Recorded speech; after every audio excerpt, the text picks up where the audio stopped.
this beautiful area of the country, Salt Lake City. They've been chanting MVP to get Karl Malone rolling. We're set for the introduction of the starting lineups. Let's go to the public address voice here at Delta Center, Dan Roberts. Good evening, ladies and gentlemen. Welcome to the Delta Center for the NBA Finals. This is game number 3. Introducing the starting lineup for the Chicago Bulls. Starting at forward, wearing number 33 at 6'7" from Central Arkansas, Scottie Pippen. Starting at forward, wearing number 91 at 6'6" from Southeast Oklahoma State, Dennis Rodman. Starting at center, wearing number 13 at 7'2" from New Mexico, Luke Longley.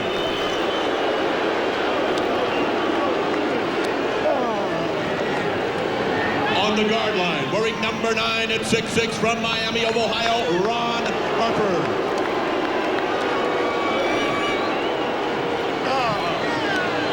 And at guard, wearing number 23 at 6'6" from North Carolina, Michael Jordan.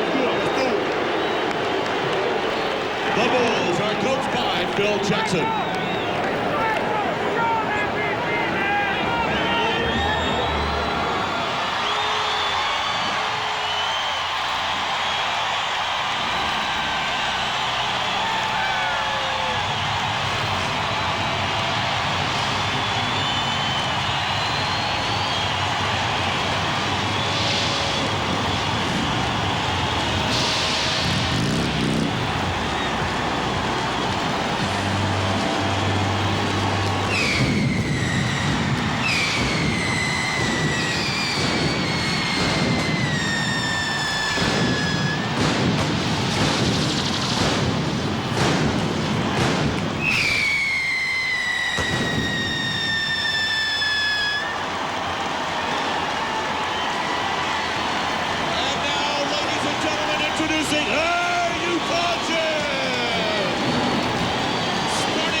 Presentation. A sports and entertainment announcer par excellence. Ladies and gentlemen, Michael Buffer. Ladies and gentlemen, the National Basketball Association is proud to present Game 3 of the 1997 Finals for the undisputed championship of the world. Are you ready? Utah Jazz fans, are you ready? With the thousands in attendance here tonight and the millions watching around the world, ladies and gentlemen, let's get ready to rumble!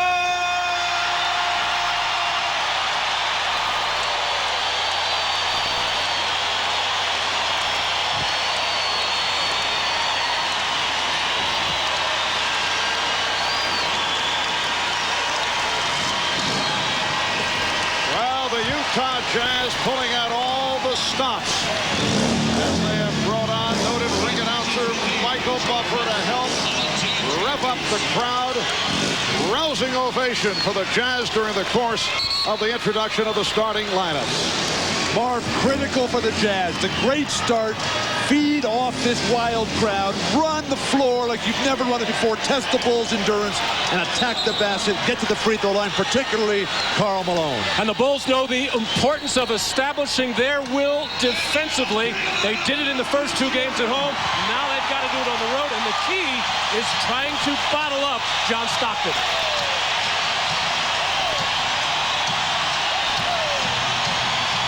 The officials, Joe Crawford, Hugh Holland, Jack Neese.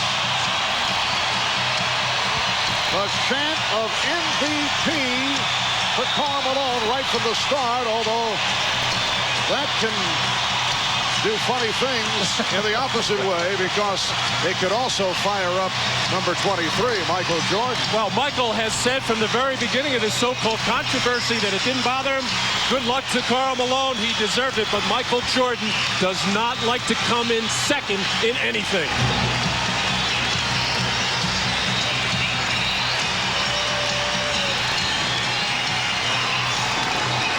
It'll be Greg Ostertag and Luke Longley on the opening tip.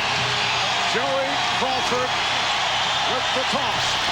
And game 3 is underway.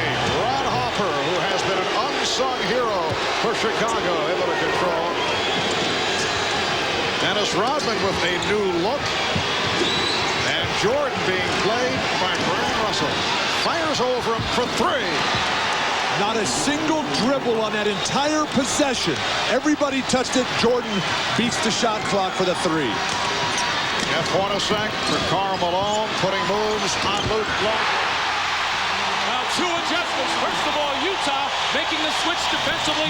The bigger Russell might force Jordan outside. And Karl Malone going to another familiar place at that high right elbow. Pippen, played by Hornacek. Jordan with room. Russell able to handle the rebound. When Hornacek was guarding Jordan, Michael would post up right away. I'm sure the Jazz would like to see Michael away from the basket as much as possible. Again, the Bulls able to cut off Stockton as he tried to penetrate. And then Malone moves aside. Shot clock is down to 4. Hornacek with a nice pass. Russell gives the Jazz a 1-point lead. A different look on the faces of the Jazz tonight, Marv. Confidence, aggressiveness. They want the ball. Longley. And then saved by Russell. So Utah has come out more aggressive, something Jerry Sloan has been asking for. Hornacek able to keep it alive. Well, anytime your coach questions your competitiveness and your will to win, that'll fire you up. Just take this to the hoop and get a foul. Illegal defense, the call against Chicago for the first time. This lead by Utah is the first time they have led since game 1.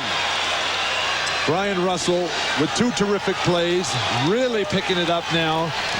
The best he's played in the entire series. Look for Utah's younger players to play much better here at home. 2 minutes have gone by. Malone. And Harper getting to the rebound. Here comes Jordan. Cut off by Russell and fouled. It is a blocking foul. Foul on Russell. Home, sweet home for the Utah Jazz. Undefeated in the playoffs, scoring a ton of points. Big point differential. On the road, though, they just cannot seem to find any sort of rhythm.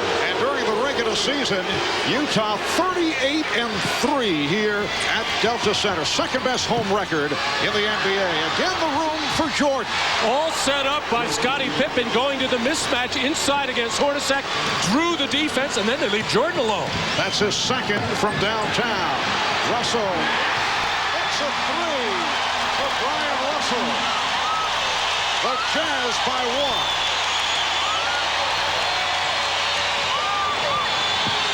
Pippen for 3. Yes. Well, both clubs have come out firing from long range. The Bulls 9 and the Jazz 7. Get Karl Malone down low. The Jazz have not had anything in the basket other than Russell's broken play. Hornacek able to hit, although Pippen got a piece of it. And the game is tied at 9. And I noticed the Bulls dragging a little bit. It's that initial rush of the altitude, and you feel it in the opening minutes. Pippen got bottled up and a foul is called. It is on Utah. Altitude, they came down to Salt Lake City from up in the mountains where they're staying, Matt. This is Jeff Hornacek, what he likes to do, get in the lane, take and make very difficult shots. Foul was called on Stockton. Jordan trying to squeeze his way through. And the call on Jordan. Offensive foul. Chicago goes to the pick and roll. Jordan waits for Luke Longley. Well, that's a terrible call. They called it on Luke Longley there as he's just standing there. Foul was on Longley, setting what was felt to be an illegal pick.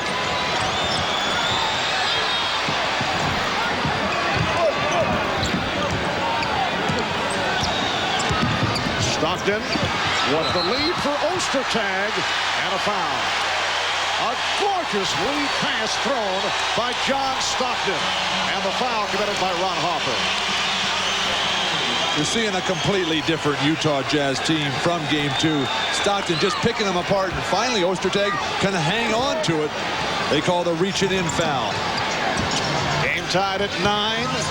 4 minutes have gone by. Utah's opened up hitting 4 of its first 6 shots. Oh, the kick! Malone and Ostertag both flying for it. And the Jazz lead 11-9. It was tipped home by Malone, his second field goal.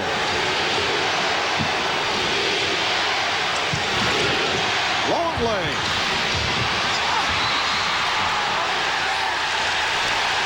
And Jack Mee says loose ball foul on Dennis Rodman. Well, finally, Greg Ostertag getting involved at the offensive end. Nobody put a body on him as Rodman took himself out of the play. So Ostertag, this is what he did in the 2 earlier series against the Lakers and the Rockets. Ostertag, though, has been silent in this series. Russell, Harper on it. He has Pippen ahead of the field. Finds Jordan on the wing. Pippen. He is fouled. That's a good physical play by the Jazz, and they'll take that from Ostertag. They got a lot of depth in the center position. Jordan in the air to pass, draws the defense, and then Ostertag from behind. He could have, if he played a little bit more cautiously, had a good block. But why not see if Scotty foot's okay?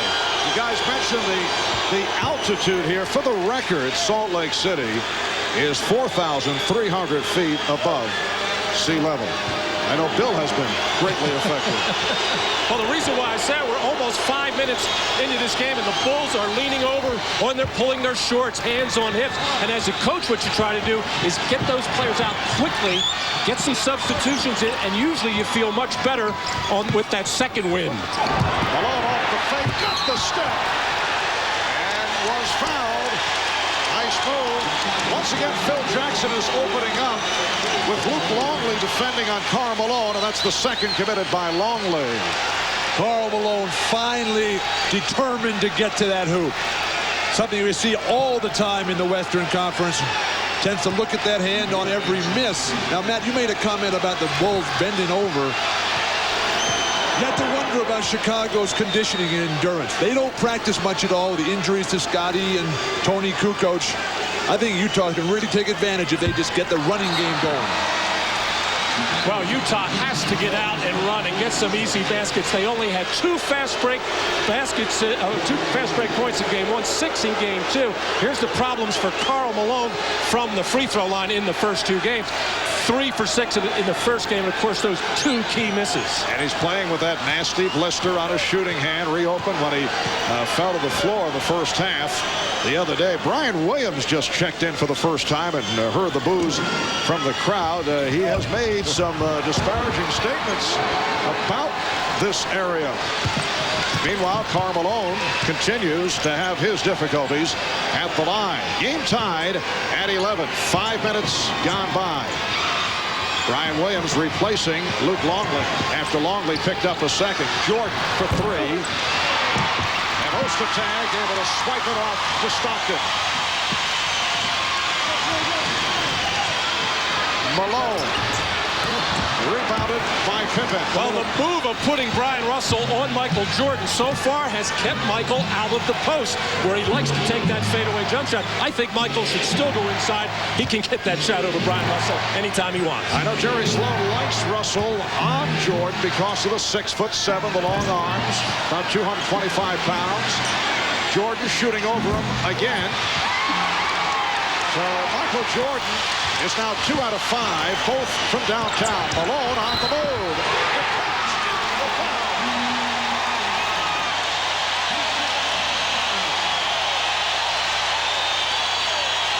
Foul on Brian Williams and a timeout call. Brian Russell, a future great player in this league, just getting started in his career, but the whole game is on display tonight. Movement without the ball, beating a stationary defender. Then the block shot defensively, igniting offensive opportunities, finishing on the break for Brian Russell. You look at his numbers all season long in Chicago. The top game was the one home game they've had to date. He was terrific there. Every other game played in Chicago, a disaster. The Jazz did not win a single game. They need Brian Russell at the top of his game. Brian Russell, a second-round pick back in 1993. Came up big in the playoffs last season, in particular the Western Conference Final against the Seattle Sonics. Excellent timing on the part of Russell because he had become a free agent.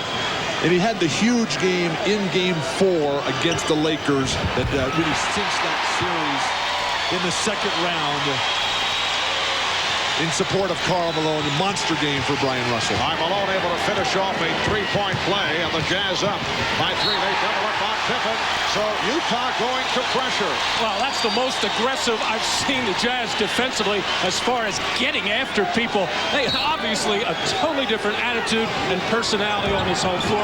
No doubt they feed off this crowd. Jerry Sloan called them out. Called them a bunch of sissies, basically, who didn't want to play. Here's Brian Williams. Sweeping hook by Brian Williams. Well, Jerry Sloan was seething following Wednesday's game 2. Felt his team did not compete hard. He was stunned that the Jazz, he felt, had actually been intimidated by the Bulls. Now Brian Williams defending on Karl Malone. Malone off to a terrific start. He has 9, and the Jazz up 16-13. 5.5 remaining in this first quarter. Brian Williams got position, but way off. And so far, Karl Malone not only scoring, doing an excellent job keeping Rodman off the offensive board. Ostertag. Make a shot. One time. That's a layup. Ostertag took only 1 shot in game 2 and missed it. Rodman wide open and was looking for Brian Williams, but Williams thought that Rodman would take the shot. Well, he has been taking that shot not only in the last 2 playoff games, but in earlier series as well. And I think Brian Williams did the right thing. The way Dennis has been playing, he made the right move to try to get to the offensive end. Dennis has to take that shot. Never take your eye off the ball. Malone again.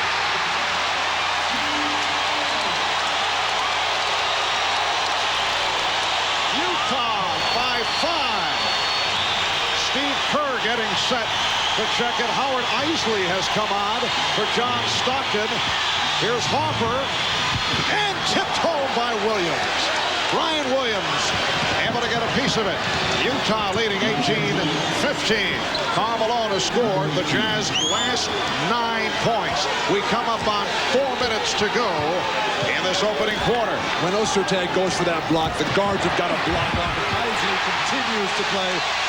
Perfect ball in relief of John Stockton. Well, we just saw the Jazz run a pick and roll in the middle of the floor where they were successful in game 2, and nothing much else was successful. Phil Jackson not happy. Wants to talk it over.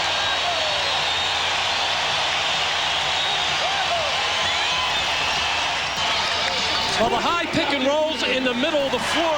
Very much successful for Utah in game 2. When they ran them on the side, very little success as Chicago able to force them down. But look at that, 12 for 20 for 20 points from the top. And moments ago, Howard Eisley in the top of the floor here. The pick coming up here, and it is forced down here, but no help from Jordan and Pippen in the lane as Eisley goes right down Broadway for an easy one. And Howard Eisley continues his effective play in the series. 16 points in his 20 minutes of playing time and coming on for John Stockton. Steve Kerr has checked in. He's been guarded by Eisley. Here is Jordan. Ostertag came out to defend on Jordan. Scottie Pippen has not tried to take advantage of Jeff Hornacek down low. I think that could be a big edge for Chicago with the defensive matchup that Sloan has devised. Nice play by Williams. Coming up with the steal. The Jazz up 20-15.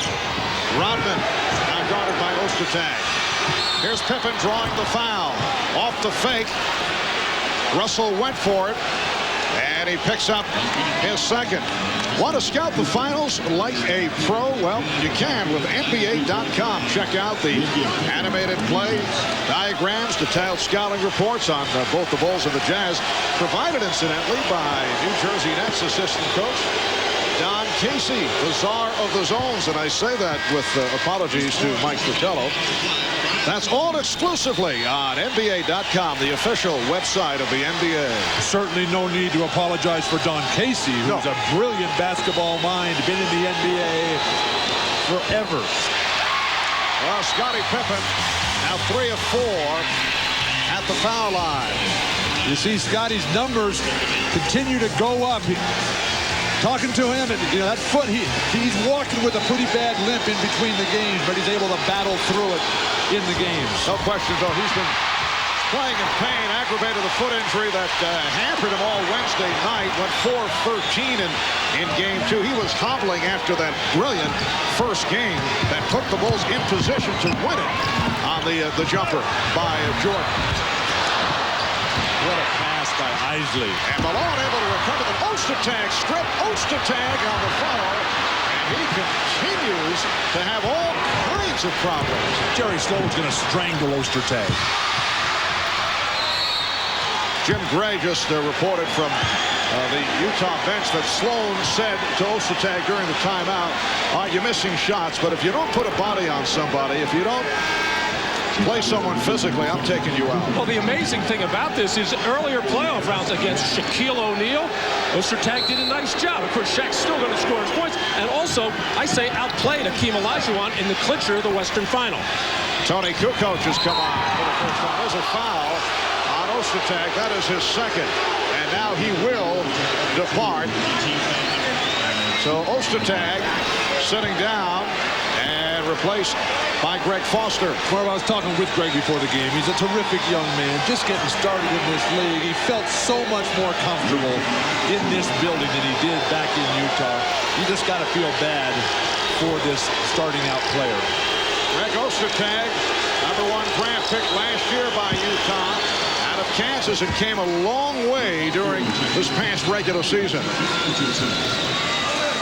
There's Foster coming on. Greg Foster, one-time Chicago Bull, spent a brief period of time with the Bulls among many stops around the NBA. Well, Phil, as you've been mentioning, Howard Eisley doing a nice job backing up John Stockton. And right now, with Steve Kerr not putting enough pressure on him, Eisley's able to take the ball wherever he wants and get the Jazz into their offense. And here's some pressure by Chicago. Eisley able to handle it. Eisley likes Stockton, though. The pressure doesn't bother him. He just goes right through and delivers again. Karl Malone from Howard Eisley. 13 for Malone. An enormous bounce back here in the first quarter by Karl Malone. And the Jazz up by 4. We come up on 2 minutes left in the first. Williams, that's a 4th shot. Terrible shot by Bryant. He should be able to face up Greg Foster and drive him to the basket. And Foster fired it up. Foul is called. Where was that shot from? Whoa. Hopper on the foul. Over the top, the pass, perfect on the money. You see the Chicago Bulls standing and watching. You've got to be on the move the minute the pass leaves the post feeder's hand. Well, a big reason for that, Bill, is out of that trap. The Bulls never really regrouped defensively and picked up their men and got organized, and that's a key to Chicago's success. A technical foul call on Ron Hopper. Ron nonchalantly bending down, tying his shoelaces, but apparently had something to say to Joe Crawford, who was at his side.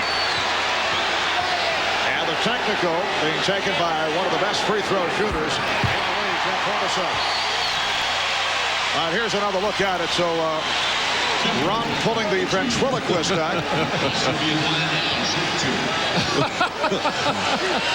And a little after that, Joe Crawford looked at Ron Harper and said, one more word and you're out of here. Of course, the Bulls have had their problems with Joe Crawford in the past. He generally keeps a very close eye on Dennis Rodman. Greg Foster at the free throw line. Foster, a 7-year NBA man out of Texas, El Paso, and UCLA. Began his college career with the Bruins. Well, that obviously explains the brilliant performance here in this playoffs. Yes. 6-point Jazz lead. Just under 2 minutes to go in the first. Ryan Williams, that'll count. It is a goaltend. Ryan Williams, very active offensively. He now has 8 points. The Bulls are looking for points. Michael's on the bench right now. Scotty has not asserted himself. The other guys don't really have much going for him, particularly Tony Kukoc with his sore foot. And with the Jazz not able to block any shots and no real shot blocker in there right now, Chicago should be taking the ball to the basket in every opportunity. Malone sent the pick. Malone off the fake and sets it up for Hornacek. Foster able to retrieve. Isley set it up perfectly again, though.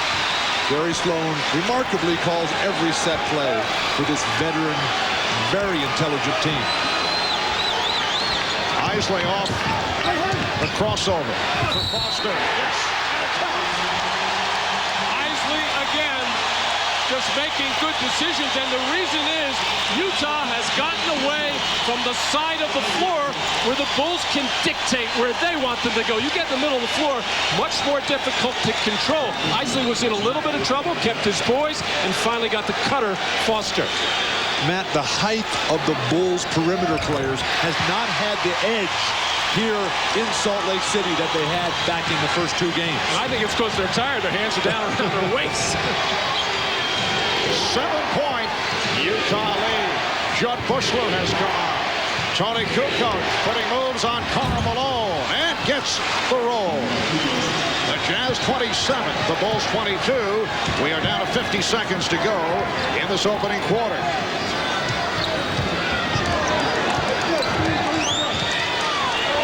Isley working on Kerr. Setting up Malone. Yes. Perfect pass again. Isley's decision. Isley has played better than John Stockton. 3 assists for Isley. 15 points for Malone. The Jazz by 7. Pippen for 3. And the foul called on Chicago. Well, Howard Isley is being guarded by Steve Kerr as Phil Jackson elected to go with offense, but it's been defense that's been good for Chicago. Randy Brown would be doing a better job keeping Isley from getting into those positions to make those kinds of plays. Foul on Brian Williams. 25 and 2/10 seconds left in this first quarter. And an ovation for Karl Malone as he heads to the bench.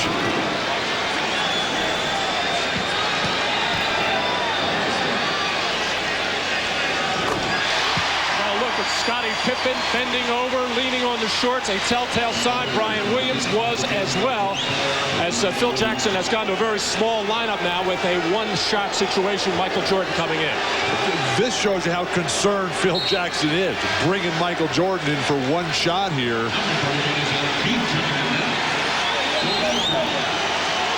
Utah with its biggest lead of the night. A Phil Jackson may be complaining about the extra substitution. Adam Keefe and Antoine Carr just allowed to check in. And the substitutions were permitted. Karl Malone with 11 of his 15 points after Luke Longley departed. Longley's given him some problems, but no problems in the first quarter for Malone with 15 points on 7 of 11 shooting. Bulls holding for a final shot of the quarter. They're down by 9. Pippen.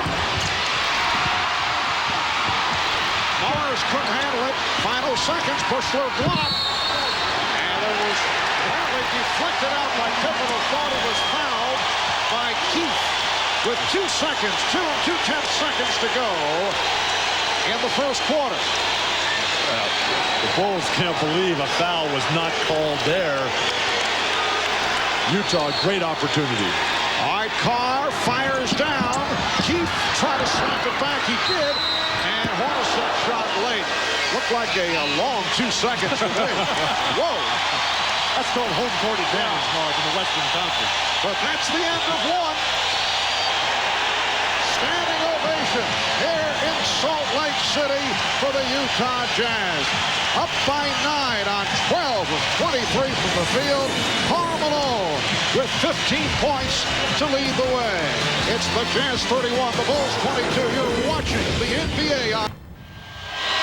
Well, right at the end of the quarter, after the buzzer had sounded, Hugh Hollins with a technical foul called on Scottie Pippen, who was complaining. You recall the final seconds of the quarter. He felt, yes, that he was fouled from behind. That is definitely a foul.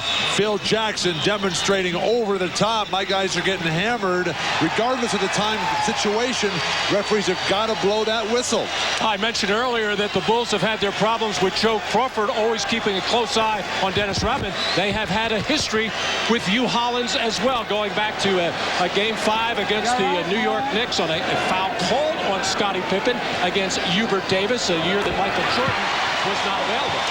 Oh, wait a second. You're saying that the Bulls, the most successful team, have problems with the referees? They win every game, basically. This was without Michael Jordan. All right, look at that opening quarter rundown. Utah finished up with an 11-4 run to end the first quarter off the technical free throw. The Jazz up by 10. Here's Chris Morris getting inside off the pass from John Stockton. Marv, in Chicago, all those little back cuts, they were there and working, but the tentative nature of the Jazz play back there caused them to miss all those shots. Today, they're all going down. No pressure on defense is the answer. And now the foul on Utah. It's on Carr. Michael Jordan has been very quiet. He has not scored since the first 2 minutes of the game. He's missed his last 3 shots. His first 4 shot attempts were 3-point downtown attempts. He's 2 of 6 overall. Opening minute, second quarter. Marv Albert, Bill Walton, Matt Dukas, Ahmad Rashad, and Jim Gray. And here's Jordan. Got the step and was hit hard. And Michael Jordan is going to make sure there. He has been taking the perimeter shot. He knows that's not going to cut it. And already a couple calls have gone against him, a couple technical fouls. He's going to put it right to the officials, take the ball to the basket, draw contact, and get to that foul line. Foul committed by Morris. Chris Morris getting the playing time in the absence of Shandon Anderson, whose dad passed away yesterday. Anderson back home in Atlanta. Join us Sunday for Game 4 of this NBA Final Series. NBA Showtime will get things going. 7 o'clock Eastern, 4 o'clock Pacific. And then Game 4 between the Bulls and the Jazz right here from Salt Lake City, Utah. That's all here 7 Eastern, 4 Pacific on NBC. Well, we talked at the outset about the Jazz needing to get back to their game as Jordan makes the second of 2. They are playing exactly their pace, which we saw all year long in the Western Conference. Fast break and punishing offensive execution through Malone. Jason Campbell on the floor for the first time. A match with Antoine Carr. Carr did not have the shot. Here's Stockton. Forced it up. And Kukoc with the rebound. team with Rodman and Kukoc on the front line. Jordan and Kerr in the backcourt. Kukoc, yes, and took a shot from Greg Foster. And actually, Foster on the backlash also was hit on the follow-through by Kukoc. Well, usually when the ball is stuck on one side, it's problems even for the Chicago Bulls. They finally reversed it and got a good look at the basket. Foster, he's on target. 6 points for Greg Foster. And Marv, he's playing with such great aggression. He is banging Tony Kukoc, trying to intimidate the Bulls.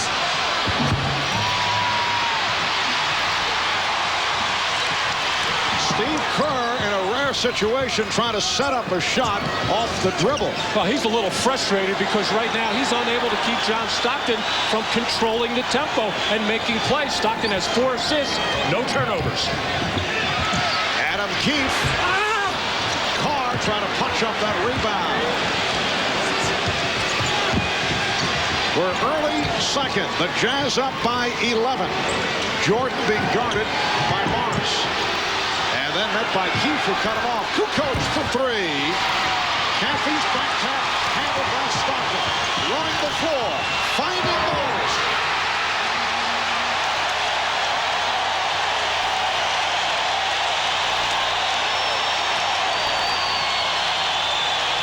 Biggest lead of the game for Utah. They are up by 13.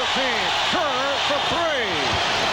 Well, Steve Kerr, who's been showing signs from downtown, able to hit one from straight away. It's a 10-point Jazz advantage. But the Jazz just keep attacking, don't slow down. That was a kick ball. Should have been called. Reset for the Jazz. Terrific effort by Steve Kerr, who has been getting abused, though, by John Stockton. Had to make him feel confident to get the 3 and then make a good defensive play. And for the Jazz, only their second turnover. Jordan stripped after getting the step, and they'll jump it out. Rodman and Keefe on the tie-up. And now a timeout taken. 8:42 to go. First half. Utah by 10 and hearing it from the crowd. Our shots of Salt Lake City, Utah tonight coming from the Miller Eagle. The Eagle, an airplane that Miller Brewing has designed, providing fans these unique aerial views. Marv, the vaunted Utah fast break, which got them to this grand stage, served them so well all regular season and early on in the Houston Conference Finals. Then they started not getting any opportunities and didn't get anything going in Chicago. But here, numbers galore for John Stockton to pick from. Chris Morris just glides right by his airness. And 5 fast break points for the Utah Jazz. The Bulls had not a single fast break opportunity tonight. Control the tip as Keefe got good position on it. 8.5 remaining in the first half. It's Utah 38, Chicago 28. The Jazz attempting to get back into this series, trailing 2 games to nothing. Karl Malone back on the floor. And rebounded by Michael Jordan. Malone with a 15-point first quarter. Jordan has been quiet, as has Pippen. Jordan guarded by Morris. Kukoc off the fake, got the step. The pass not handled by Caffey. And here comes Stockton. The Jazz are the quicker, more aggressive team. Stockton just got away with a carry. Oh, what a pass. Yes, and it counts.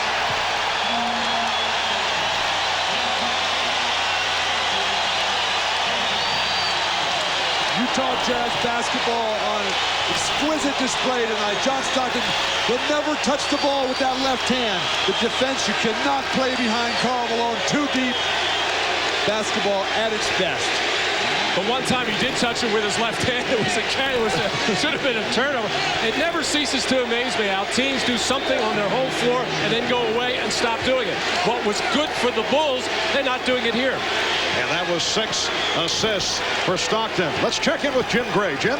All right, thank you, Marvel. That wound on his right hand. Mike Sheminsky, the trainer of the club, got more than 300 calls and voicemails from around the country, more than 100 Federal Express packages, lotions, ointments, creams. A lot of good suggestions, a lot of Barry Vallis. bad ones. The worst suggestion, according to Szymanski, he was told to soak it in Clorox on tobacco. Whoa. Finally, they settled on a new skin, which seems to be holding up very well. Mark? Yes, wise move passing on that particular suggestion. And Michael Jordan with his first field goal since the opening minutes of the game. And the first time he's got into the post. That's what's been so good for Chicago in the first two games. Utah by 11. Where has Dennis Rodman been? Just 2 rebounds total tonight. Rick Foster has been a major factor.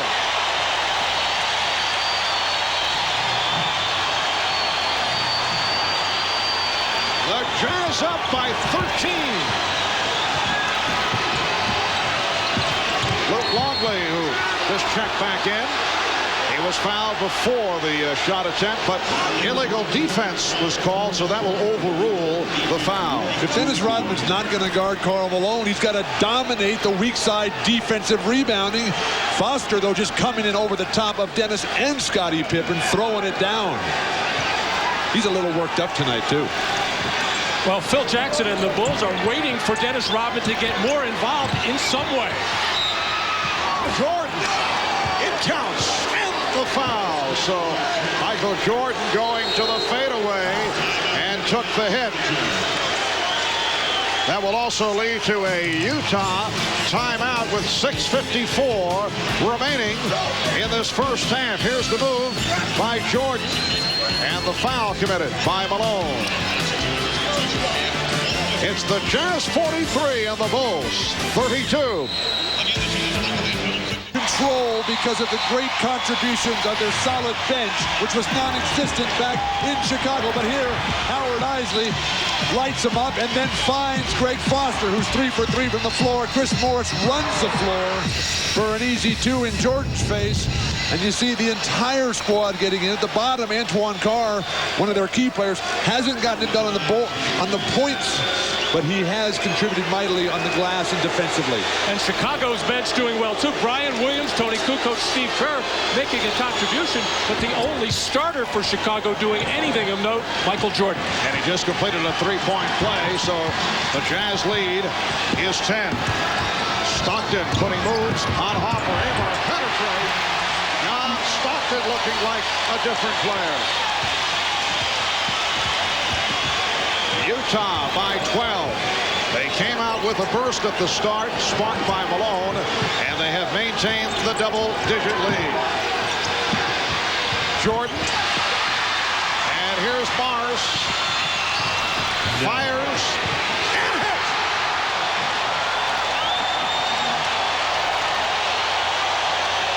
How did we all know he was going to shoot that ball?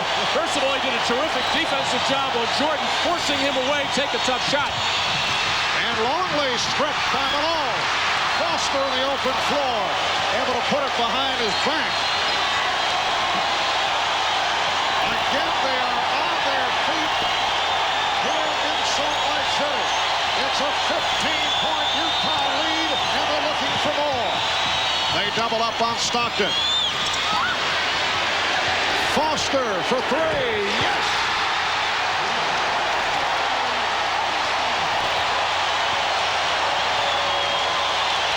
The Jazz by 18. The alley-oop for Jordan. So it is Utah 51, Chicago 35. But at the defensive end, the Chicago legs are dead. No quickness, no movement, no anticipation or aggressiveness. Forget about Chicago if you're Utah and just keep playing your game.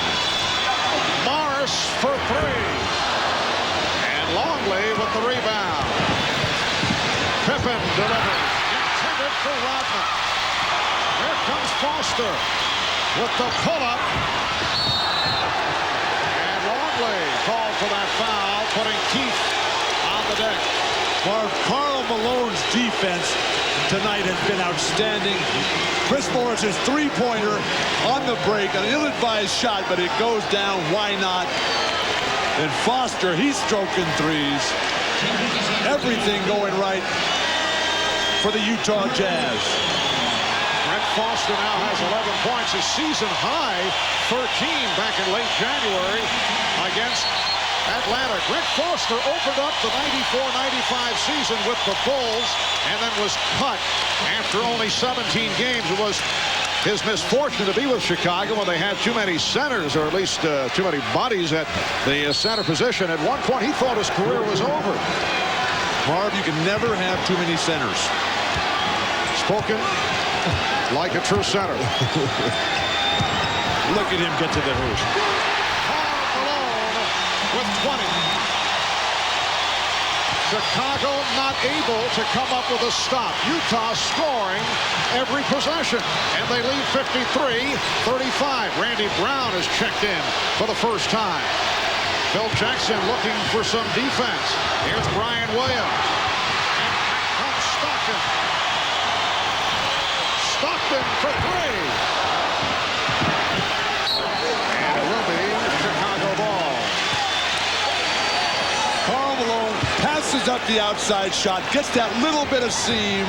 Not to be denied tonight. Michael Jordan so frustrated. What's going on out here, he's asking himself. Well, he didn't want to come out of the game. 4 minutes to go in the half. His team's struggling as Pippen gets one.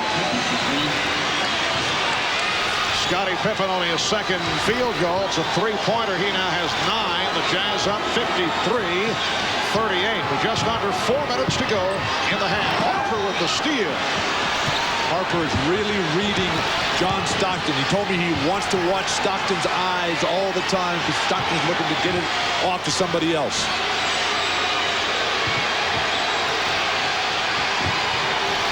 Pippen again for three. Well, Scottie Pippen with successive three-pointers, and the Jazz lead down to 12. Well, the only two offensive threats for the Bulls right now on the floor, Brian Williams and Scottie Pippen, and Pippen's doing it right now. Kukoc waits to come in. Scottie Pippen with his third three-pointer of the night. Hornacek on a quick release three. Rebound Foster. Foster. Well, he's equal to season high. He has 13 points. Beautiful offensive execution. When they do miss a shot, Foster is everywhere on the weak side. Greg Foster having the game of his professional life. Russell just went down in a collision with Williams. They double up on Brian Williams. Here's Brown. Rebounded by Rodman, who has been very, not only quiet, he fires a three. Terrible. Not a good decision.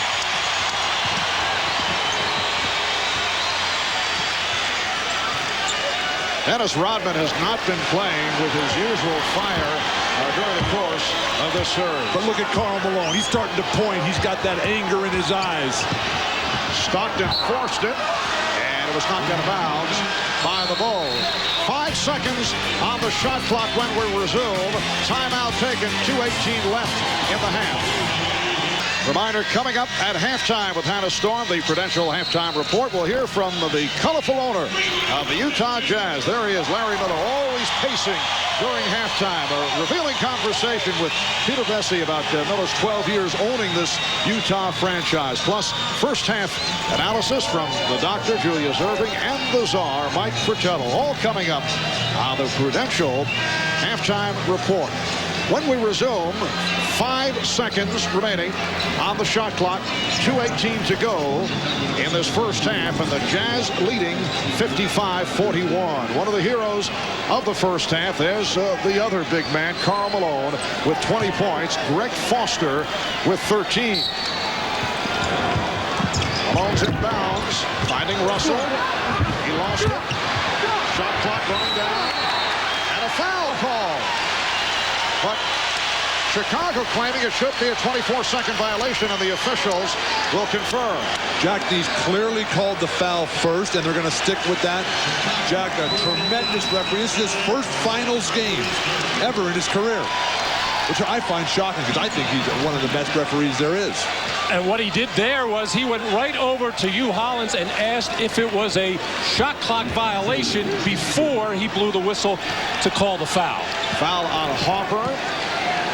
And Foster, an excellent foul shooter, 83% during the regular season. A reminder this Thursday at 3 p.m. Eastern, 12 noon Pacific, NBC Sports proud to present the 97th U.S. Open, the first of 4 days of live network coverage. Tiger Woods, obviously the focus of attention coming off his Masters victory. We'll have live coverage. Tiger getting his quest for a second Grand Slam title and the National Championship. Coverage beginning Thursday, 3 p.m. Eastern, 12 noon Pacific, right here on NBC. Just under 2 minutes to go in the half. And Steve Kerr with his second field goal. He has 5 points. Well, good things continue to happen anytime the ball goes inside to Michael Jordan.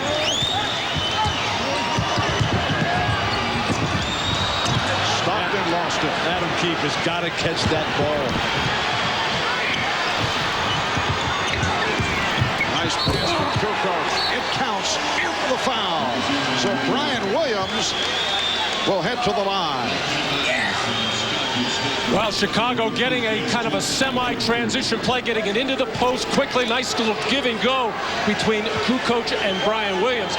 Now, this Chicago defense just giving up 31 points in the first half of Game 1 at 31% shooting, and only 42 points in Game 2, have already given up 57 in this first half. Terrible non-box out as the Bulls can't convert. Utah has led by as many as 18. They now lead by 12. Adam Keefe was looking to spot it up off a screen. Malone with the step. 22 points for Karl Malone, and the Jazz up 59-45. Chicago defense nailed to the floor much of this first half. Pippen firing way off after hitting 3 from three-point land. Well, they're not even playing Keefe for the shot. Scottie Pippen trying to back up into the lap of Malone to try to help out, because Karl Malone is a scoring machine right now. Now to 45 seconds in the first half. Kukoc getting it down low again. Kukoc for 3. And Keefe rebound. Half minute remaining in the first half. Stockton played by Jordan. So Jordan checked the clock. 10 on the 24. Malone. Beautiful shovel for Stockton. Who beat Jordan? That's where Karl Malone has raised his game. The low post passing, the perimeter shooting. Beautiful basketball, Utah. Final seconds of the half. Now to 1. Kukoc. Did he get it off in time? No. It is waved off. Will not count. The outside official, Jack Lee, said it came after time had run out. Standing ovation for the Utah Jazz, desperately trying to get back into the series, trailing 2-0, leading here at the half, 61-45. Well, the shot clock was winding down. It would show triple zeros. I'm sure the game clock triple zeros before that shot was taken, but I don't think that red light went on, but it's triple zeros. Karl Malone with 22. Rick Foster, one of the unlikely heroes, with 15. Michael Jordan quiet with 14. Hannah Storm and the Prudential halftime report right after these words. Ahmad Rashad back in Utah. Phil Jackson a little upset at his team. Told him that their bad shot selection led to a lot of easy transition backs for Utah. Also told him that their triangle offense was all but non-existent. The one thing he was really upset with, there was way too many three-point attempts. What he wants him to do is work the ball inside this second half. Let's go down to Jim Gray. All right, thanks, Ahmad. Jerry Sloan told his team he's happy with their desire, happy with their hustle, the way they're shooting the ball, and the rebounding. They're going to keep going on down to Karl Malone, who had 22 points. He said, guys, I know we won't shoot the ball as well in the second half. Defense is going to win this game. Marv? All right, thank you, Jim. And the third quarter is underway.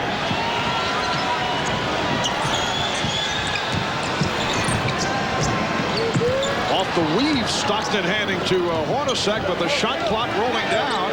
It's at 5. Stockton with the crossover to set it up for Hornacek. Oster tag, big. Great sign for Jerry Sloan in Utah. For Ostertag his first field goal. Dennis Rodman very quiet in the first half. Michael Jordan played by Brian Russell. And here's Jordan. Ostertag with the rebound. Mark, that's the Ostertag. Those two plays that were so critical against the Lakers with Shaq and Houston with Hakeem. On a second, Stockton to the backcourt. Malone, Ostertag, and Russell up front. Here's Stockton brushing off Pippen. On a sec. And the tip by Ostertag. Well, we talked in the first two games about how good the Chicago defense was. The first half was absolutely miserable and a horrible start here in the third quarter. And usually the trademark of the Bulls is to come out smoking defensively. They haven't done it. A 16-point lead by the Jazz at halftime. Longley able to get it back to Pippen. You recall the Bulls led by 16 at the half, game 2 in Chicago. Scotty should be able to post up against Hornacek. Forget the fadeaway and go to the hoop for Scotty. And for Luke Longley, that his first bucket. The Jazz up 65-47. We played 2 minutes of this third quarter. They isolate Russell against Pippen. Malone screening for Stockton. Open shot for Russell. That's his second from downtown. He has 8 points. Ron Harper unable to keep John Stockton from penetrating anytime he wants. And once John gets in there, he's finding the open people. Now the mismatch. Pippen working on Hornacek, but Hornacek received help. And a miscommunication on the part of the Bulls. The reason the Bulls' offense is so poor, nobody wants to move. Everybody is standing flat-footed, and there's just no life out there right now. Utah with its biggest lead. They're up by 21. Malone.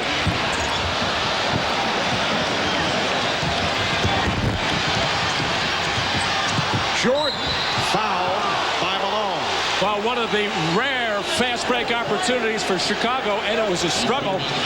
But Greg Ostertag finally getting involved on the offensive glass with nobody boxing him out again. Dennis Rodman just won't get a body on him. And he had a little bit there trying to hold him, but Dennis just no lift in those legs, and it's all Ostertag able to finish. But notice how Ostertag is keeping his hands above his shoulders here. You look at the first half center comparison. Luke Longley and Greg Ostertag, the donuts. Ouch. Brian Williams and Foster strong in reserve. Foster with the upper hand for Utah. Greg Foster with a 15-point first half. His career high is 17. 3 minutes gone by in the third. Turn and face against Luke Longley and just go to the hoop. Malone. And rebounded by Longley. Jordan waiting for teammates to join him down court. A very unaggressive offensive game for the Bulls. Pippen and Jordan. Second bucket for Longley. Both here in the third. It's down to a 17-point Jazz lead. But nothing's really going to happen for the Bulls till they get after it defensively, start getting some stops, and turn them into running opportunities.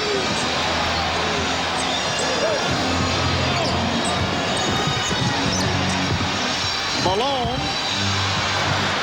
And Pippen able to rebound following the missed time. So Malone has missed his first 3 shots of this third quarter.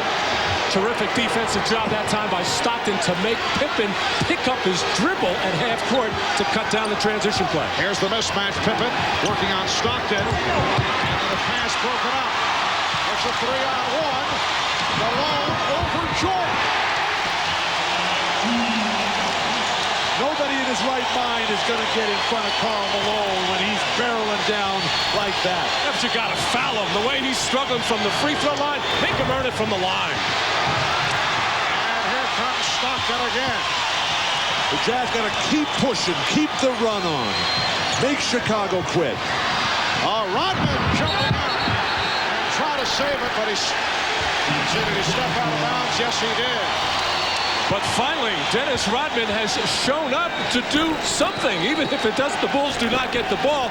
The first time he has done anything, and you saw that left shoulder hit the line, but a good effort play by Dennis Rodman finally. 24 minutes for Rodman, only 3 rebounds. Phil Jackson felt the other night that Dennis was not in the game. Karl Malone, who has certainly been in the game. And that is now 26 points for Malone, plus a foul away from the ball. Karl Malone can just school Luke Longley. Longley, not enough quickness to get up on top. They call the foul away from the ball. Stockton sets the good screen there, and then Scotty just throws him down. A little bit of a flop there. Scotty, though, with the arm on the shoulder of John Stockton. And for Pippen, it's his first foul, so Stockton to the line for 1 shot. 73-51, Utah. 5 minutes in, 3rd quarter.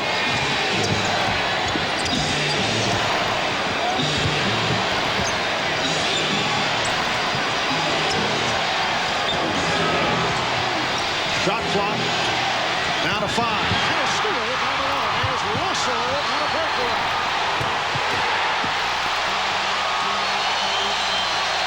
And Phil Jackson calls for time.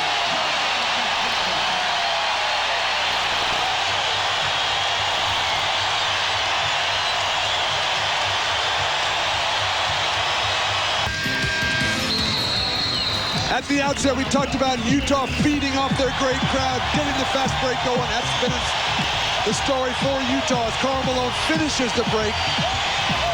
And then he starts a break with his great defensive play, coming around the side, and then just throwing it out. And Brian Russell can certainly finish after he shuffles his feet on the traveling violations. Yes. Larry Miller, the owner, very happy. Leadership all starts at the top. Well, it all started with a lazy Pippen pass and Luke Longley not protecting the passer, as Utah clearly with the advantage in the hustle point. 7-0 run by the Jazz.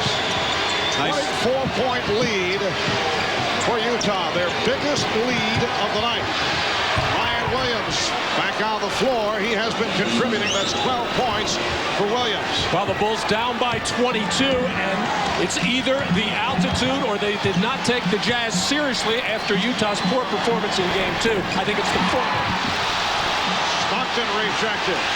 What a recovery by Ron Harper. Let's keep in mind this is a very good Utah team also. Oh, and I think Chicago knows that. This team does not lose here in this building very often, only 3 times all season. A Jazz team that went 64-18 during the regular season. They have overwhelmed the Bulls to this point tonight. Ostertag with the great extension, forcing the arc. Kukoc's miss on the 3. And Malone got bottled up. The outside official, Hugh Hollins, with the call on Harper. That's 4 on Harper. Let's check in with Jim Gray. Jim? All right, Marv, during that last timeout, Jerry Sloan looked at every one of the players on the bench. He said, guys, I don't want you looking at the scoreboard. Don't want to catch any of you glancing up there. Play the game like the game is tied. If we lose our intensity, this team can come back, and they've done so time and time again. Marv? All right, thanks, Jim. Howard Isley, who has been a very important player for the Jazz, has just come on to give a rest to John Stockton. The Jazz up 75-53, and the call away from the ball as Hornacek was tripped up. Well, even though 7'2" Greg Ostertag handling the ball 30 feet from the basket, you got to get up and pressure him. Tony Kukoc is 10, 12, 15 feet off him, letting him just pick out a pass receiver.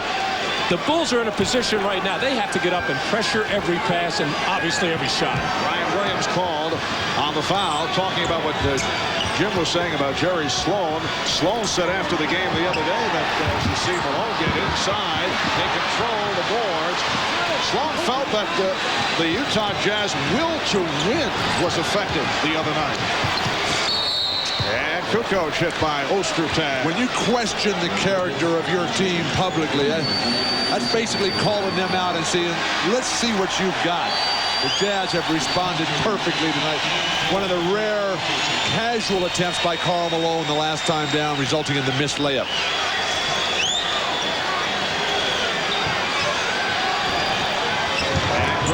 Foster has checked back in. Great hands, Brian Russell. Brian Williams is trying to hit Scottie Pippen with that pass. Just under 5 minutes remaining in the third quarter. Williams guarding Malone, who faces up. Yes. Karl Malone, 13 of 23. He has 28 points. It's the Jazz 77 and the Bulls 53. Well, tonight, Karl Malone is squaring all the way up. He's not half turning around like he was in the games in Utah. In Chicago, excuse me. Here's Karl Malone, and he has been bothered by the quick hands coming down and bottom. That time he was far away enough from the basket to discourage the quick hands of Chicago coming down. Non-shooting foul was called on the Hornacek. Here's Williams getting inside, trying to adjust. Good play by Foster coming over, and it was deflected out by the Bulls. Now Chicago has a height advantage with Scottie Pippen working against Hornacek on the post, but the best thing for Chicago in the first half was Michael Jordan in the post. They have not gone there yet in the third quarter.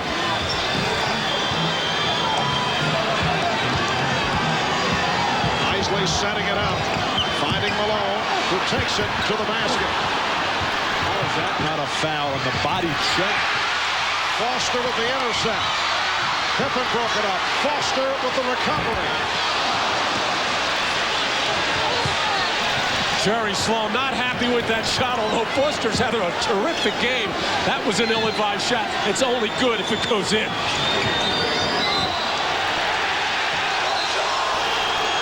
And Jerry Sloan trying to quiet down Greg Foster, who was called for that foul. It's so emotional in here. Jerry Sloan wants one shot to go down to break this thing wide open. That was the reaction to Foster's missed shot down there. Timeout has been called with 3:34 to go. In the third, you are watching the NBA on NBC. Well, through the many years that the Utah Jazz failed to make the NBA Finals, Karl Malone watched his friends Michael Jordan, Scottie Pippen as they were able to play in the month of June. We talked about that with Karl Malone. I'm not going to be ashamed to say that this past summer, I watched them, the last seconds of them winning the championship. And I watched the interviews in the locker room. And then this season, I watched the tape again. And just to see the dedication and the desire those guys had then. And, you know, it makes you want to do the same thing. And Karl Malone has worked so hard to get to this level. Tonight it's all paying off as Brian Williams comes right out of the timeout with a jumper of his own. The Jazz now leading 77-55 as we approach 3 minutes remaining in this third quarter. Michael Jordan with only 2 points in this third quarter, both from the free throw line, but that time coming out of the timeout, going into the post, Michael finding the open man, Brian Williams. Isley to Foster. Shot clock at 2. Oh. And they'll jump it up. Marv, would you please? Yes. No, I'll need the baseball bat to get that one down. But what about the non-production of Mark Eaton as this ball just gets the wedgie right in there? There are 10 players in this game with as many or more rebounds than Dennis Rodman. He's got 3 rebounds on the night. Now, Mark Eaton is in the building. I saw him. Did you say Mark Eaton? Oh, Dennis Rodman. They needed Mark Eaton to put the ball out of the room. You know, Matt and I looked at each other like, maybe we're wrong. Maybe he is playing. I saw him in here. You guys always look at me like that, though. Mark Eaton.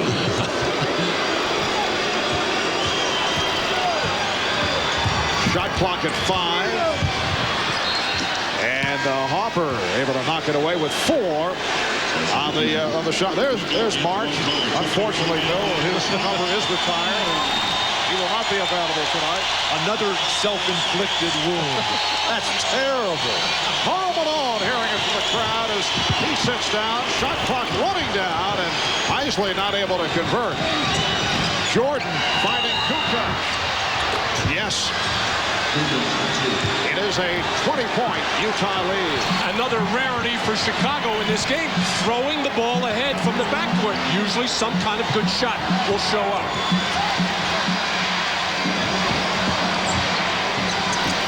Foster being played by Kukoc. Russell for three.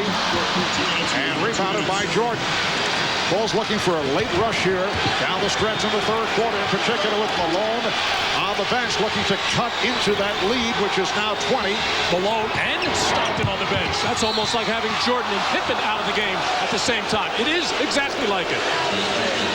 And the foul on Russell, his third. Well, anytime you can advance the ball, there's no matter how quick you are in transition defense, you just can't catch up to the basketball. As Tony Kukoc was in rhythm, had his feet set, and a good look ahead by Michael Jordan.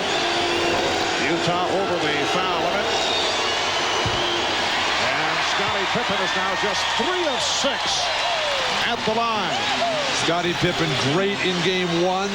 Remember playing on that very sore foot. Matt, you pointed it out that as this series wore on, that foot could become a huge problem. And Scottie has not been the dynamic presence that he normally is. Yes, he re-aggravated that foot injury that occurred in game number 1. Minute and a half to go in the third quarter. The Utah Jazz trying to get back into the series, trailing coming into tonight, 2-0. Here's Carr, blocked from behind by Harper. Harper challenging nicely and beating him for the stuff. And it all started at the defensive end as Carr put the ball on the floor. That's the kind of defense that Chicago played in the first 2 games. Coming back in, knocking the ball loose. So the Jazz up by 17. We come up on a minute left in this third quarter. Kickball is called. They'll get the new 24. Only 2 teams have come back from a 2-0 deficit in the finals to win. Here's a look at that last play. And Harper with the steal. Coming into tonight, Utah down 2-0 to the Chicago Bulls. Isley for 3. And Williams with the rebound. And the Bulls chipping into that huge lead. They're in the midst of a 7-0 run. We're down to 40 seconds left in the third quarter. Pippen for 3. But Foster and the bench need to hold on a little bit here. Close it out with a good play to get the crowd into it. Bulls have a foul to give. Pippen with the block from behind. Shot clock at 4. Isley. Foster with 1 on the 24. Rebound Kukoc. Final seconds. Third quarter. Harper for 3. And that's the end of the third. The Jazz only 1 for their last 13. They missed 9 straight. But they lead by 17 points as we head to the fourth quarter. Chicago concluding with a 7-0 run. We'll be back here in Salt Lake City after these messages from your local station.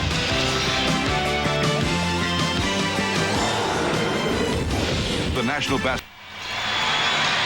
This is Jim Gray back in Utah. At the end of the third quarter, this exchange took place between Antoine Carr and Jerry Sloan. Sloan was telling Carr, don't stand around on defense and let the Bulls go where they want to go. Jerry Sloan didn't like what Carr had to say back. And finally, as Bill Walton always said, Jerry Sloan said to him, do something, do anything. Mark? Yes, I have heard that somewhere. But for all that was said about Chicago's coming back, Jordan's numbers non-existent there in the third. Utah extended their lead in that third quarter, even with the terrible drought at the end. Yes, despite 1 of 13 from the field in the final minutes, and they missed their last 9 shots. Here's Jordan. Oh, what a move. Getting it over the outstretched arm of Greg Foster. So Chicago has reeled off 9 unanswered. The Jazz lead is now 77 to 62. Utah has led by as many as 24. Malone and Stockton are back. Here's Stockton. Perfect execution of the set offense. Stockton initiates, cuts through and comes all the way around off 3 screens and gets the foul line jumper. Jordan and Kerr now in the backcourt with Kukoc, Williams, and Bushler on the front line. Here's Kerr, blocked by Stockton. After going 2 games without any blocked shots, everybody's getting into the act now. Even Little John. Greg Foster and Chris Morris, both important players tonight. They're up front with Karl Malone. Stockton with the shot clock down to 2. Fires. And the rebound handled by Williams. Fourth quarter just underway. Marv Albert with Matt Dukas, Bill Walton, Jim Gray, Ahmad Rashad. Minute and a half gone by in this fourth. Kukoc fouled on a reach-in. Foul on Malone. John Stockton playing off the ball now, and Steve Kerr knows he's in trouble, but he's trying to trail on the play and just had to go way too wide as Kerr has had his problems with Stockton. So Tony Kukoc to the line. There's the stat line on John Stockton. 9 assists, 7 points. Reminder Sunday at 5 o'clock Eastern. Our own Ahmad Rashad will host NBA at the Finals, capturing a side of these championships that most fans never see. Plus a look at 3 pioneers of the WNBA and the obstacles that they have faced on their journey to playing professional women's basketball. All here Sunday, 5 o'clock Eastern on NBC, hosted by Ahmad. Karl Malone. Rebounded by Tony Kukoc. And here's Steve Kerr, who does not have great speed, but able to hit. Oh, Steve Kerr did a terrific job there. He's rarely gets that kind of opportunity, and he saw the big man bearing down on him, still able to get that shot up and in. Time for Karl Malone in the low left box right here. The Utah lead is down to 13. And the foul is called. Joey Crawford with the call on Steve Kerr. 9:52 remaining in this fourth quarter. The Bulls finally showing some signs. There's Kerr putting on, well, we'll call it the speed, and able to hit. We'll be right back. Miller Genuine Draft presents a classic moment of the NBA at 50. Tonight we look back at the NBA Finals record for the most assists in a game. Lakers versus Celtics, Game 3 of the 1984 Finals. Magic Johnson handed out 21 assists in a 137-104 Lakers victory. However, the Celtics won that series 4-3. In recognition of this classic moment, the Miller Brewing Company will donate $1,000 to the Thurgood Marshall Scholarship Fund. Some concern on the part of the Utah Jazz. For more on that, let's check in with Jim Gray. All right, thanks, Marv. During that timeout, Jerry Sloan told the guys, hey, make up your mind right now. Do you want to win the game? We need the effort that we had. You need to pick it up on defense. When you guys stand around out there, it tells me you don't want to win. It's right there in front of you. Grab it. Marv? All right, Jim, Chicago on a 13-2 run that dates back to the third quarter, cutting into what was once a 24-point lead. It's now down to 13. Here's Hornacek. Rebounded by Bushler. The boards are starting to be controlled by Chicago. Throughout the game, it's been Utah. Oh, Kukoc off the fake. One of the few times you'll see Karl Malone go in the air to make a defensive play at the hoop. Stockton being played by Kerr. Soft attempt by Tony Kukoc, and he knows it. He's got to at least draw a foul on that play. Malone swinging in on Williams. Bulls wanted to travel, but a foul is called on Chicago. There's the big four tonight. Karl Malone having an outstanding first half.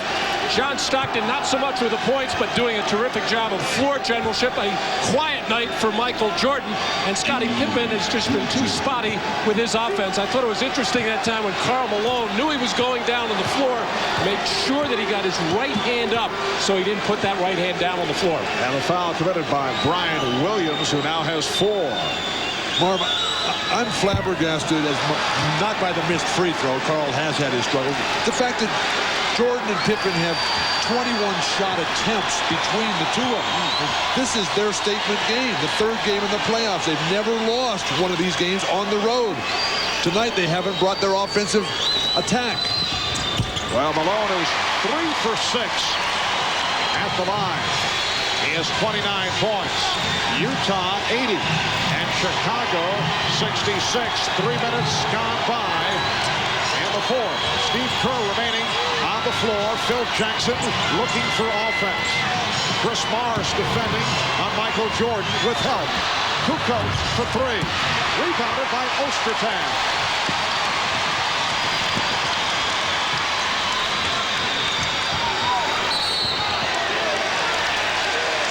And Hugh Hollins seemed to indicate illegal defense. Now checking with Joe Crawford on the other side of the court. And what he's asking Joe Crawford if it was a pump fake on the pass, because you're allowed to drop, and it was allowed to drop below the free throw line extended if it is a pump fake. And Joe Crawford helping Hugh Hollins out on the play on the question. So they call it an inadvertent whistle, and they just keep the shot clock where it is. And it's at 14 right now. Along with the pick to brush off Kerr.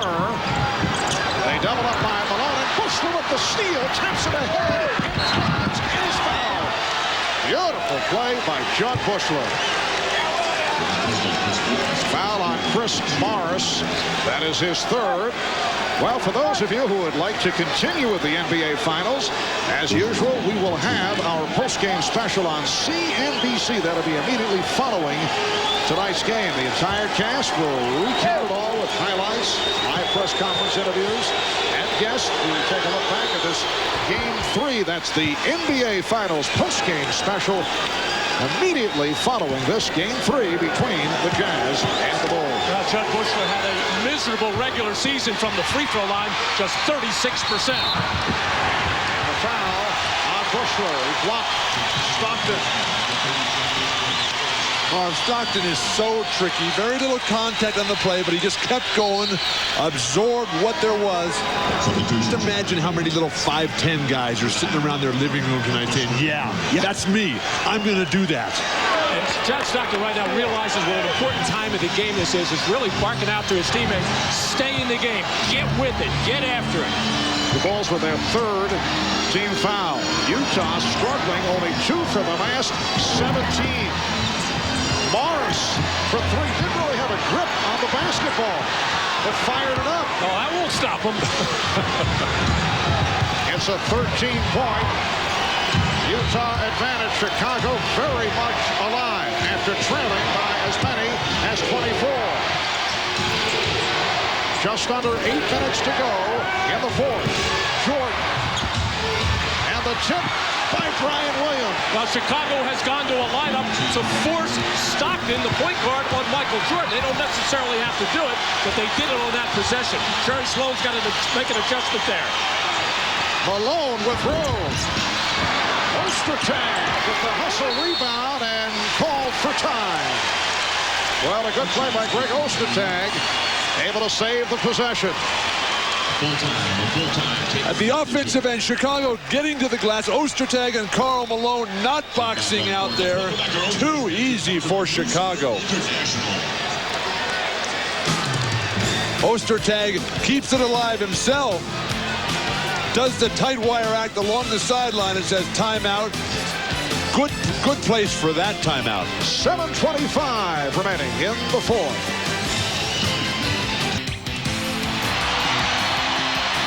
I'd like to thank the folks at Miller Brewing again for these aerial views on tonight's game. This, incidentally, adjacent to the NBC local affiliate, Channel 5 KSL. I'd have to say, a scene reminiscent of Woodstock as they take in all the action on the big screen. That's where I'm going after the game. There will be a party there. And if there's a party, I know Bill Walton is on hand. Right. 7:25 to go.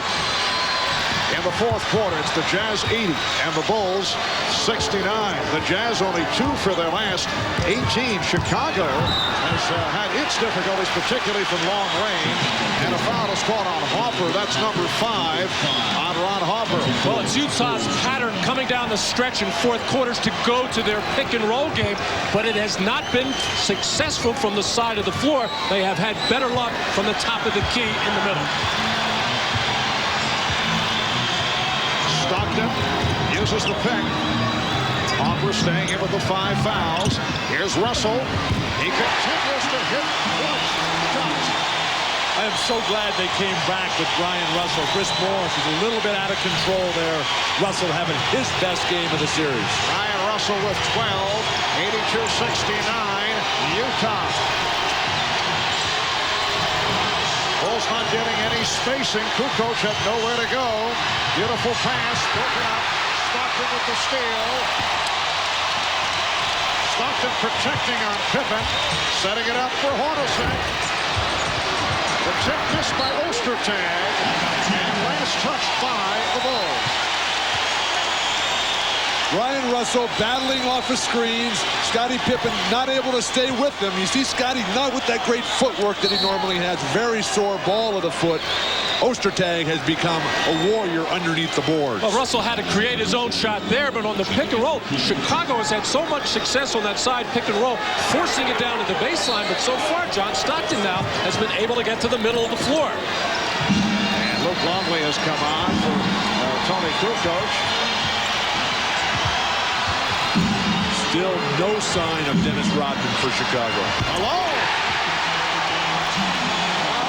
Karl Malone only 3 for his last 10. Able to hit. He has 31. And the Jazz lead 84-69 with just under 6 minutes remaining in the fourth. Jordan for 3. Yes. Michael Jordan with 21 points. Oh, Brian Russell lost concentration, actually kind of went for the loose ball, but I don't know how you can take your eyes off Michael Jordan at this time of the game. Bulls have missed their previous 8 from downtown. Stockton checking the shot clock. Stockton with the deceptive dribble. Now the last 2 times Chicago has forced it down, and it's turned into 2 field goals. One for Malone, and the easy land for Stockton. Bulls defense falling apart. Utah by 14. Jordan stopped by Russell, able to shoot over him. Michael Jordan with 23. It's the Jazz 86 and the Bulls 74. We have 5 minutes to go in the fourth. And Michael has the strut, the tongue hanging out, and the look. Stockton again. Karl Malone and John Stockton have to touch the ball every time down the rest of the way to keep the offense rolling. No time to let up here. Jordan putting moves on Russell. Russell played him well, did not allow the shot. Here's Longley. Rebound to Russell. Stockton accelerates and then pulled it back. Hornacek only 1 of 9 from the field. Malone. And back comes Pippen. Time running out on the Bulls. We approach 4 minutes to go in this fourth quarter. They're down by 14. Jordan for 3. Yes. He's too good. He had nowhere to go. Everybody on the Bulls started coming towards him, clogging up the lane. Or just step back and take a 3. 88-77 Utah. Just under 4 remaining. And the foul, offensive foul, illegal pick as Harper was shaken up. Foul on Malone. The press for Chicago is bringing Karl Malone out high. He keeps both hands on the ball and a little bit of step out. And the Bulls have called for time. 3:47 left in the fourth. Jordan with 10 of his 26 points in this fourth quarter. He has scored the last 8 for Chicago in a variety of ways, breaking the defense down in the lane. He's hit 2 3-pointers, stopping on a dime, pulling up for the jump shot one more time with the 3-point shot. And this is not anything strange to Michael Jordan. Game 2 against Washington, having a big fourth quarter. Game number 2 against Miami with 14. Game 4 against Miami with 20. And game 1 against Utah. And here's Jordan for 3. Rebounded by Longley. Jordan gives it up. Pippen. Yes! A 3 for Scottie Pippen, who has been off. But it is now an 8-point game.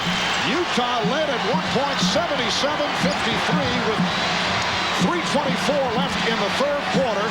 3:15 to go here in the fourth. Malone with the step. That's what the MVP means. Not the numbers, but at the big moments, shutting down these great runs by Chicago, who's so poised. This game's just getting started, though. Jordan played by Stockton. With just under 3 minutes remaining in the fourth. Pippen again with room for three. Yes! Scottie Pippen with two enormous three-pointers. And the Jazz lead is down to 7. And Scottie Pippen creating havoc defensively, running around as a wild card, trying to get the ball out of Stockton's hands. When Malone gets it, he's going to try to knock it loose. The Jazz have to look for Scottie Pippen's man. And the foul on Russell as he tried to get it back. Fourth team foul committed by Utah. Chicago has 4. Pippen is now 5 of 8 from three-point land. The Jazz 90 and the Bulls 83 with 2 minutes and 40 seconds to go in this fourth quarter. Hugh Hollins asking for more room on the end line, allowing Jordan to inbound. They're coming in Utah with Foster, a little bit more offense, but they're running great screens for Pippen to get him open behind the three-point line. Jordan picked up by Foster. Rebounded by Malone. And Malone comes up hobbling. 22nd timeout called by Jerry Sloan. So Karl Malone off that loose ball and the collision had to use the timeout. Utah has 3 timeouts left. Chicago 2 and a 20. Here's another look at it. Karl Malone just sort of landed very awkwardly. He's one of the most durable players in the history of the game. Didn't look like the ankle turned over, really. Just maybe a hard land on the knee a little bit.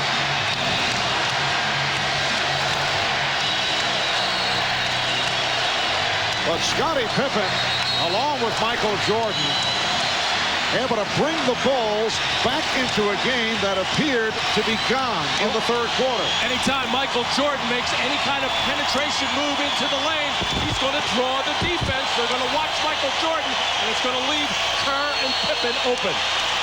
At one stretch, Utah led by 24. Since then, Bulls have outscored them 30-13. 2:15 remaining in the fourth. It's a 7-point Utah lead. Shot clock at 5. And Foster in a collision with Harper. If it's Harper, it is number 6. Let's check in with Jim Gray. Jim? All right, Marv. Karl Malone twisted his left hip. Mike Sheminsky, the trainer, looked him over. Karl Malone said he's in a lot of pain, looked up at the scoreboard, said, Mike, there's only 2.5 minutes left. I can get through this. Marv? All right, Jim. And it was number 6 on Harper, an important play, particularly at the defensive end. Lost to the Bulls. Ron Harper with only 2 points, but 7 rebounds and a lot of gritty play at the defensive end. Here's Foster, who's a very fine free throw shooter. 83% for the season. He now has 16 points. He's 5 of 6 at the line. And the Jazz leading 91-83. And they were checking team fouls. That last foul was indeed number 5 on Chicago to put Foster at the line. And now they've changed Utah to 3 team fouls. Big men who can shoot free throws. Critical element for all championship teams. Jazz leading 92-83. Bulls looking for quick shots. Time running down. Just under 2 remaining. Jordan putting the move on Russell, and the foul is called. It's on Russell. So that's 5 on Brian Russell. Well, looking ahead, game number 4 here in Salt Lake City on Sunday, starting 7 o'clock Eastern Time. Game number 5, if necessary, next Wednesday here in Salt Lake City. Pippen for 3. Not this time. And rebounded by Malone, who was fouled by Longley. Longley not really in good position to get an offensive rebound there, but a pretty smart play. If he can't get the rebound and you got Karl Malone in your sights, you might as well hack him with 1:47 to go in the fourth quarter and see if Malone can do anything at the foul line. Looked like Carl pushed off on him on that play.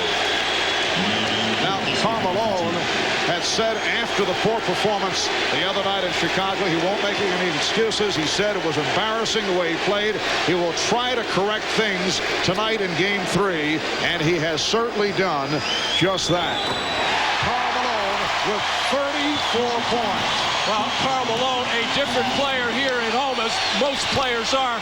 It really shows up in the shooting percentage. Actually, he is a 55%er during the regular season, and making free throws at this juncture is absolutely critical to his confidence. Malone, 4 of 7 at the line this evening.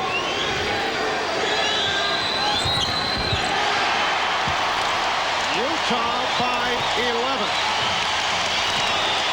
And again, they are on their feet at Delta Center. Pippen played by Russell, now Hornacek on Jordan. Fires the three. Stockton with the rebound. Stockton on the run. Leading Foster, who is rejected by Jordan. Jordan able to pick up the loose ball. Has a 3-on-2. Pippen steps back to shoot the three. 94-86 with 1:15 to go.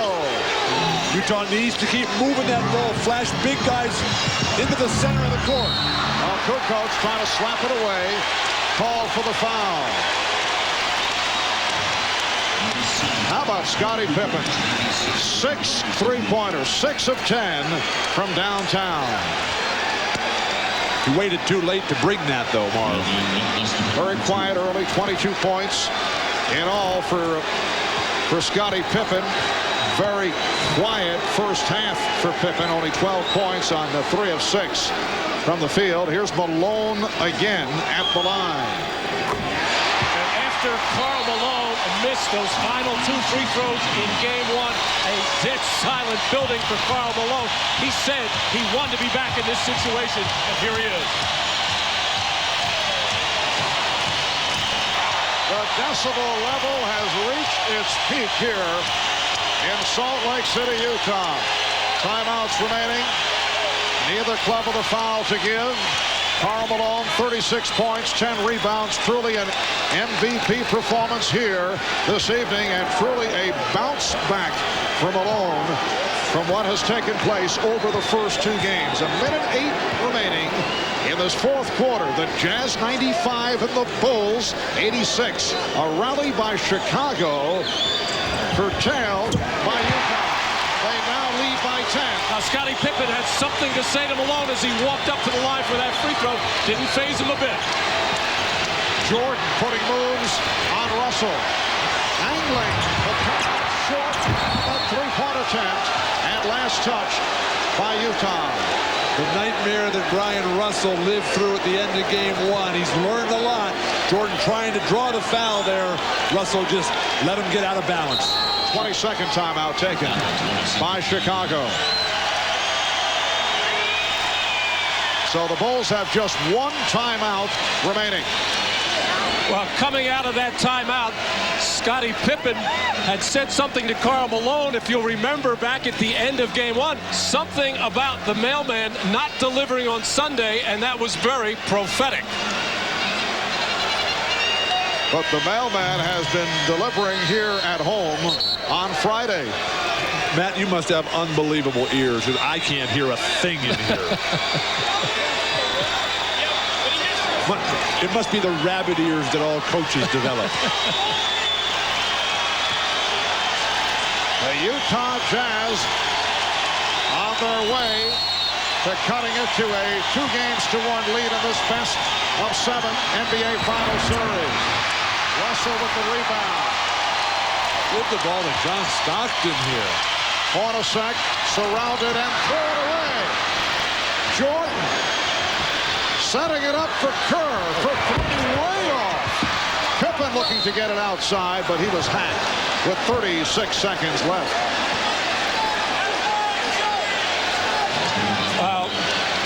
The Utah guards at the end of games 1 and 2. John Stockton had turnover problems, although it certainly was a huge factor in game 1. Game 2 was a kind of a cosmetic comeback by Utah. Scottie Pippen, 4 of 7 at the line. He's hit 6 3-pointers. The NBA Finals record most 3-pointers in a single game held by Kenny Smith of the Houston Rockets. 7 back in game 1 of 1995. But in any event, Bill, I liked your idea better. I take my chances putting the ball in the hands of John Stockton at this point. The Jazz 96 and the Bulls 88, and off the pressure, the foul on Pippen. Down to 35 and 9/10 seconds to go. And there's Steve Young, San Francisco 49er quarterback and a product of Brigham Young.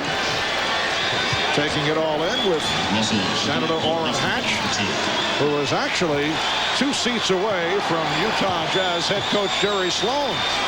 That's just to give some extra advice.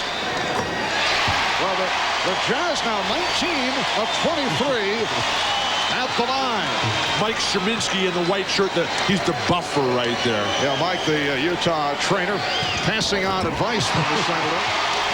The Jazz 98 and the Bulls 88. We come up on a half-minute remaining. Pippen from way downtown, and that's 7 3-pointers to tie an NBA Finals record. Again, the Bulls give the foul. It's down to a 7-point lead with 29 and 5/10 seconds to go. And now the right man going to the line for the Utah Jazz. John Stockton in the 4th quarter at the bottom of your screen in this spring's playoffs, near perfect. Stockton tonight 1 for 1 at the line. The Jazz 99, the Bulls 91.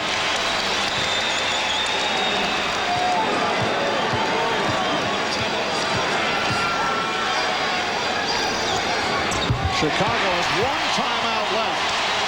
The Jazz up by 9. Jordan hustling down. Jordan did not take the shot. Gave it to Buechler, who hit.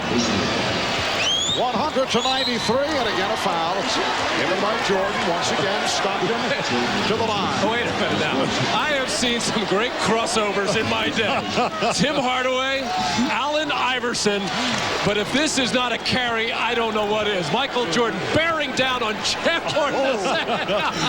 And look at Hornacek. Hornacek's face on the other side. Wait a second. How can you play defense if you're not going to call that? And Michael, believe me, doesn't even need that. But he wanted to make sure that he cleared a defender and got into the lane. Matt, are you saying it was an illegal move? Yes, I am. I will go out on that limb. Stockton is 4 for 4 at the line. The Jazz up by 8 with 21 and 3/10 seconds remaining in the 4th. Stockton perfect at the line. Nothing but the bottom of the net. And Chicago has taken its final timeout. Phil Jackson upset. He felt there were several Utah players cheating and jumping in as they were lined up for that Stockton free throw. Details. Now let's see if we can pick it out. Here it is.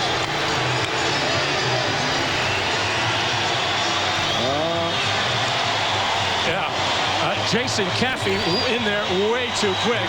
But it doesn't hurt to try to complain about something, try to buy something for game number 4. Well, 21 and 3/10 seconds remaining in the 4th quarter. Utah with a 102-93 lead. They have the 24-point lead in the 3rd quarter. Chicago led by Michael Jordan. Scottie Pippen able to come roaring back, but trailing here by 9. And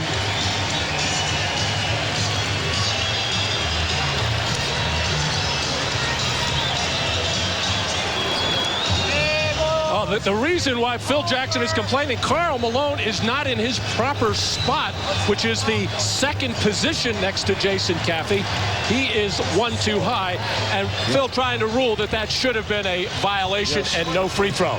That's not the reason why Chicago is losing this game. And Utah is 24 of 28 at the foul line. The Chicago strategy, obviously, down the stretch, try to hit the quick three and then foul, but the Jazz going to the line and hitting their shots. Mark, the great thing for Utah, though, was when Chicago made that big run late, Karl Malone took over. He got that big drive left from the top of the key. He hit the big free throws. And now Stockton has just iced it with all of his free throws. And Bill, it's been one of those games for Malone. He's been solid throughout. He had a quiet period over a brief stretch, but he has 37 points on 15 of 29 shooting, and he's also done a good job at the foul line. Jordan for three, way off. Stockton rebounds it again. The foul given by Kerr. Well, the exact same play that Chicago ran to get Michael Jordan open for the winning shot in game one. They ran it again to set Michael up for a three-point look, but in the little back screen and exchange between Jordan and Pippen without the ball, Scotty ran right into Michael Jordan. Down to 15 and 7/10 seconds to go. Stockton is 5 for 5 at the line. Along with Karl Malone, it has been a dramatic turnaround game for John Stockton. He now has 16 points and 12 assists. And a very interesting 48 hours coming up before the start of Game 4. Game 4, Sunday here in Salt Lake City. We'll have it right here on NBC starting at 7 o'clock Eastern Time, 4 Pacific Coast. And then game number 5, Wednesday, here in Salt Lake City and on NBC. Utah's got a head of steam. Watch out for the Jazz. Malone off the intercept. Stockton will run it out. Down to 10 seconds. And they're on their feet. Standing ovation for the Utah Jazz, who have been able to get back into the series with a solid performance as they defeat the Chicago Bulls 104-93.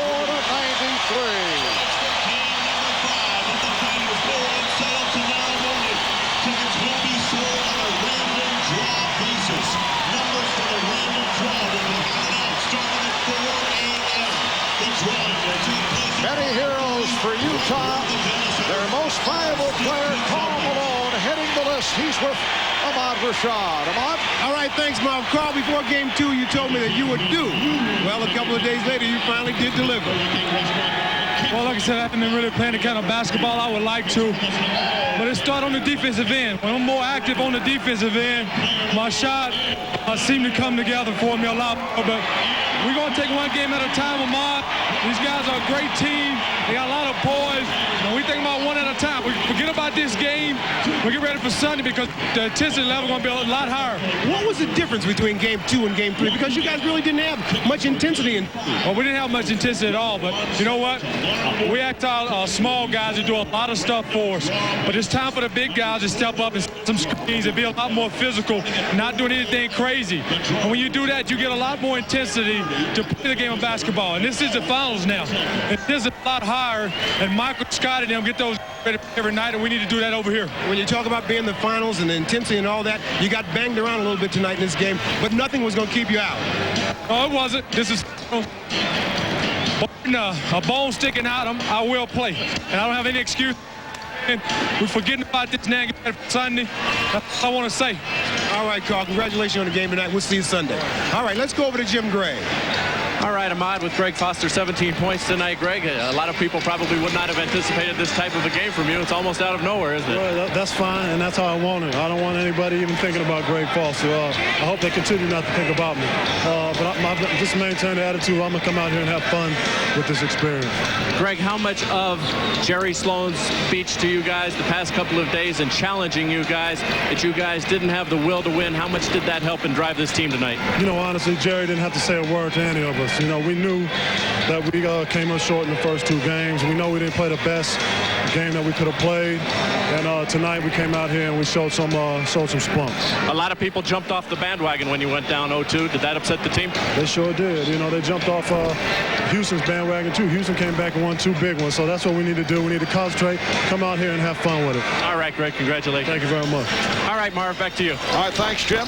One-time Chicago Bull Greg Foster, though, for a brief period, equaled his career high, 17 points, 6 rebounds. Karl Malone, 37 points and 10 rebounds. John Stockton, 17 points and 12 assists. Michael Jordan leading Chicago with 26. Scottie Pippen at 27. So it's a 2-1 in the best of 7. 2-1 lead for the Chicago Bulls off the victory by Utah here tonight. Tomorrow, join NBC Sports in Paris for the French Open Women's Final, 3 o'clock Eastern, 12 noon Pacific. 16-year-old sensation Martina Hingis looks to score her second Grand Slam title of the year, going up against Eva Maioli. Coming up next, except on the West Coast, The Tonight Show, following your late local news. And for those of you who would like to continue with the NBA Finals interviews and post-game activities, will be available, as always, on CNBC. That's coming up after these messages. For Matt Kukas, Bill Walton, Ahmad Rashad, and Jim Gray, Marv Albert saying so long from Salt Lake City.